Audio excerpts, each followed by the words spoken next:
Assalamualaikum warahmatullahi wabarakatuh. Di sini kita bertemu dengan saya yaitu Danang Setia Pambudi. Saya akan menjelaskan beberapa poin pada materi hereditas manusia. Sebelum kita memasuki materi hereditas manusia, kita akan mengetahui beberapa konsep nanti yang akan kita pelajari. Nah, hereditas manusia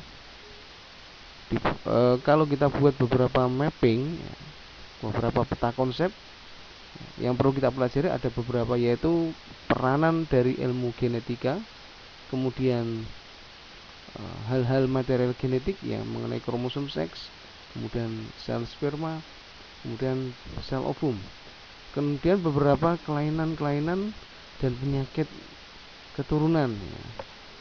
Dan yang terakhir adalah bagaimana mencegah terjadinya penyakit keturunan, kelainan-kelainan yang terjadi karena keturunan. Sebelum menginjak materi, kita akan mengetahui dulu apa itu pengertian dari hereditas manusia. Hereditas manusia merupakan pewarisan atau pemindahan watak dari individu keturunannya, baik secara biologis melalui material gen DNA atau yang disebut sebagai deoksiribosa nukleat asid.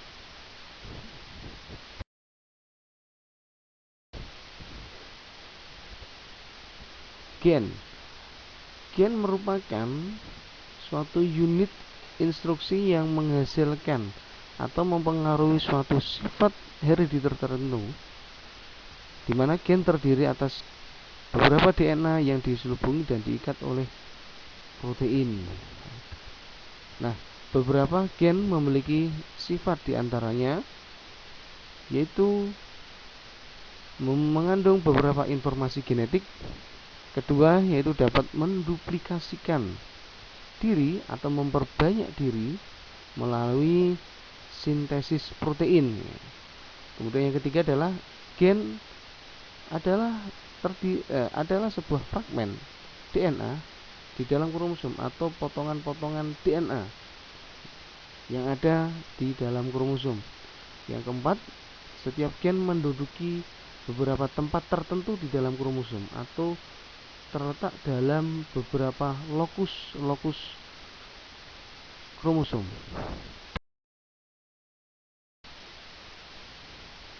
Nah, kemudian letak dan simbol gen.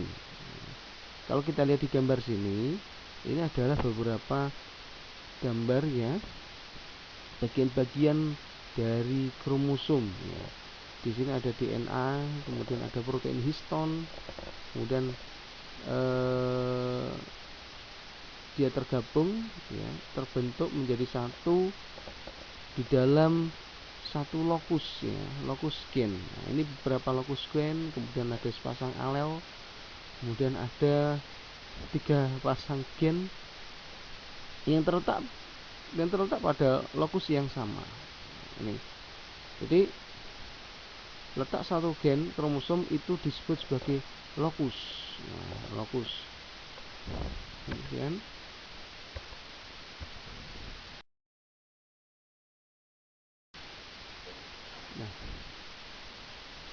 kromosom yaitu suatu struktur padat yang terdiri dari 2 komponen molekul, yaitu protein dan DNA. Struktur padat tersebut hanya dapat terlihat dengan jelas pada tahap proses tahap metafase saat terjadi pembelahan sel. Ini adalah beberapa bagian kromosom, diantaranya ya, ada sentromir, kemudian lengan panjang, kemudian ada benang-benang kromatid ya. Ini adalah terdiri dari untean-untean DNA yang membentuk double helix ya. Kemudian ukuran ukuran kromosom sendiri yaitu adalah 0,2 sampai 20 milimikron.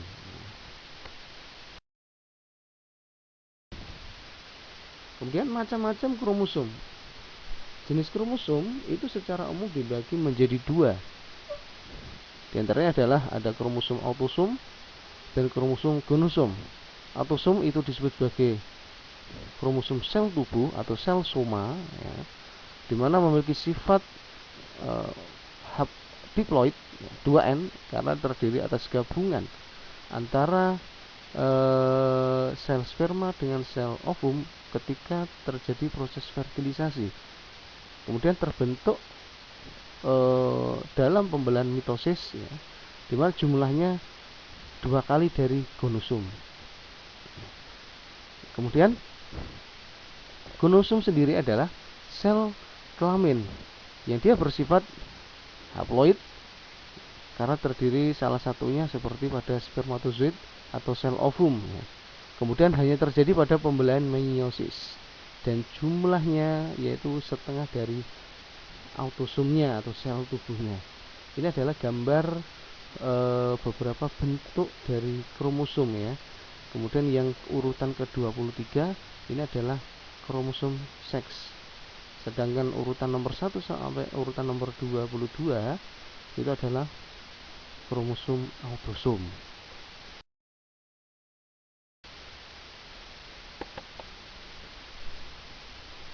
Kemudian mengenai kelainan dan penyakit yang menurun, ya. Kelainan gen, ya, itu terjadi pada manusia, ya, yaitu penurunan sifat pada manusia itu dibedakan menjadi 2. Di antaranya adalah sifat yang terpaut kromosom tubuh atau autosomal dan sifat yang terpaut kromosom seks atau gonosomal. Nah,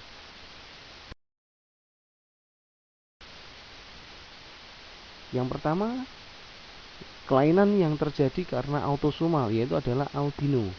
Albinisme yaitu terjadi karena sel tubuh, ya, tidak dapat memproduksi pigmen sehingga kulit seperti putih, ya, seperti bule, ya, dan terdapat beberapa bercak pada kulit, ya. Di sini kalau kita lihat, ya, salah satunya persilangan pada parental yang pertama, A besar dengan A kecil dihasilkan keturunan yang pertama yaitu A besar A kecil yang bersifat dominan. Bisa dikatakan adalah normal tapi dominan. Ini. Kemudian pada bagian-bagian sini, ya. Jadi ada A besar A kecil normal, A besar A kecil normal. Kemudian yang A kecil ini dia bersifat albino. Kedua, yaitu adalah kelainan yang terjadi karena kelebihan beberapa jari, baik itu jari di tangan maupun di kaki, atau yang disebut sebagai polidaktili.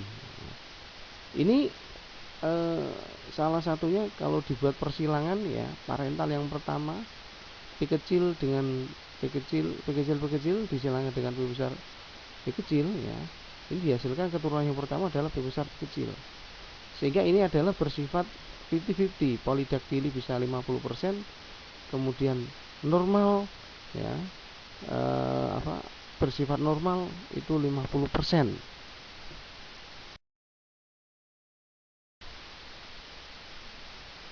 Kemudian yang ketiga adalah fenilketonuria.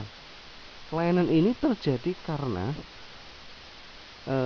tubuh tidak bisa menguraikan asam amino, yaitu asam amino fenilalanin, ya, sehingga zat ini menumpuk di dalam tubuh. Gejala fenilketonuria itu biasanya akan muncul secara bertahap. Gejala baru biasa muncul jika penumpukan fenilalanin terjadi terus-menerus dan mengganggu khususnya adalah fungsi otak, sehingga mudah terjadi seperti kejang, tremor atau gemetar atau pertumbuhan yang lambat. Kemudian yang keempat adalah thalassemia. Thalassemia ini terjadi karena tubuh kekurangan protein yang disebut Hb, sehingga atau yang disebut penderita anemi akut, ya, sehingga tubuh selalu kekurangan oksigen. Ini adalah thalassemia. Kemudian beberapa cacat menurun yang terpaut karena kromosom X atau gonosomal ya. Di antaranya adalah pertama adalah hemofilia dan buta warna. Hemofilia adalah suatu kelainan cacat bawaan karena darah sukar membeku ya. Sedangkan buta warna adalah cacat di mana mata tidak bisa membedakan warna-warna tertentu. Nah, ini adalah salah satu contoh persilangan ya pada parental yang pertama antara laki-laki hemofili ya menikah dengan perempuan normal tapi karier ya. Nah, di sini menghasilkan beberapa keturunan ya. Keturunan perempuan normal, kemudian laki-laki normal, kemudian perempuan normal tapi karier. Yang terakhir adalah pria hemofilia.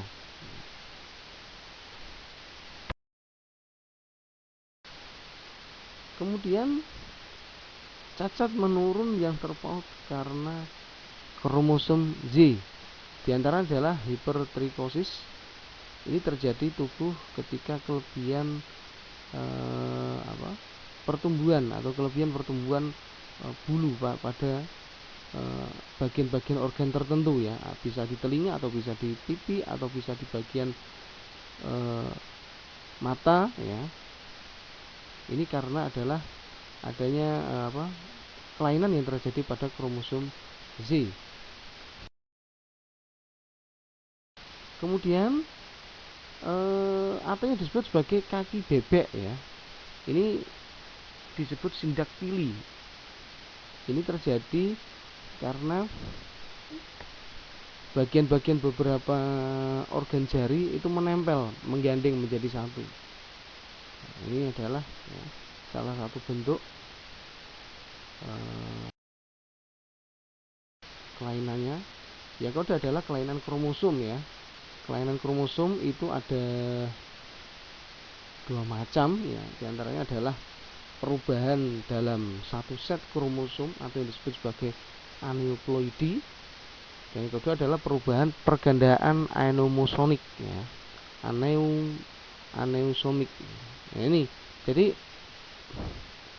perubahan set kromosom aneuploidi itu terjadi karena ini biasanya terjadi pada individu yang bersifat diploid ya, atau 2N akibat adanya perubahan set kromosom individu yang tidak lagi diploid. Nah, ini salah satunya ya.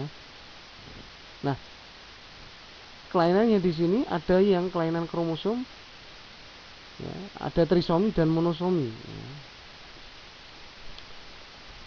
Trisomi ini terjadi karena ada terbentuk tiga bagian kelebihan satu kromosom, sedangkan monosom ini hanya terdiri dari satu kromosom ya.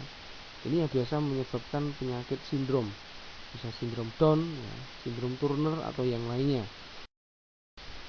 Kemudian yang terakhir adalah upaya dalam menghindari beberapa penyakit menurun.